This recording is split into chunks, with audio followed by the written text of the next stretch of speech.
The Pakistan Supreme Court's order to release former Prime Minister Imran Khan after calling his arrest unlawful is a blow to the government of Prime Minister Shehbaz Sharif and the military establishment that backs it.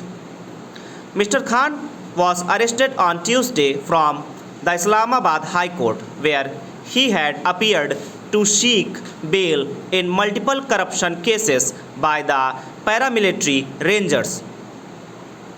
On an order from the National Accountability Bureau, the anti-corruption watchdog.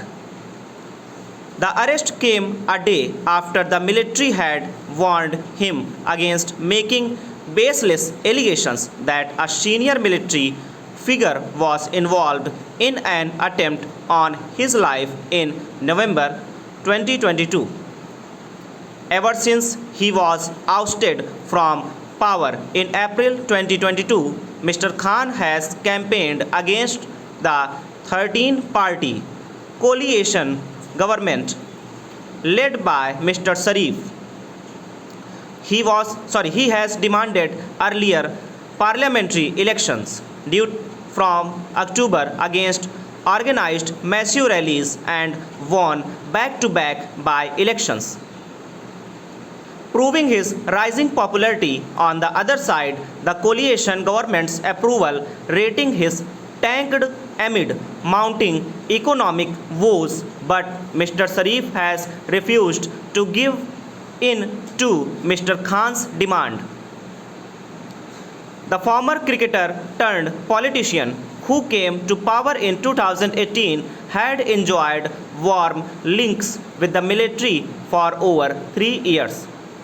While in power, he hounded the then opposition politician now in government, and according to his own words, the military had helped him stay in power amid political challenges.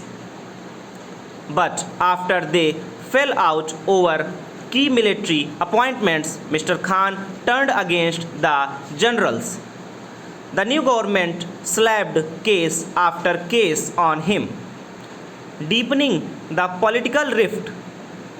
The military, which has staged coups and ruled for more than half of Pakistan's existence, retains its influence. One of the reasons is that Pakistan's ruling parties typically work with the generals to neutralize their political opponents. The coalition government made the same mistake.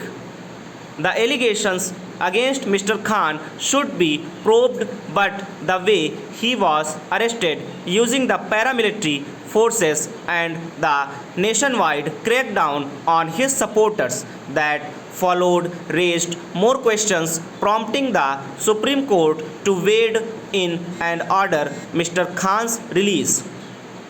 The crisis is unfolding at a time when Pakistan is undergoing one of its worst economic crises. Its foreign reserves are depleting. Inflation hit a record 35% in April, the highest in South Asia, and the Pakistani rupee keeps falling. The country has also witnessed a rise in terror attacks by the Tehreek-e-Taliban Pakistan (TTP), which has been emboldened by the Taliban's return to power in neighboring Afghanistan. The immediate priority for Pakistan's leader should have been to address these critical challenges, but they are busy fighting each other instead, further weakening the country's institutions and leaving its unelected power centers stronger over.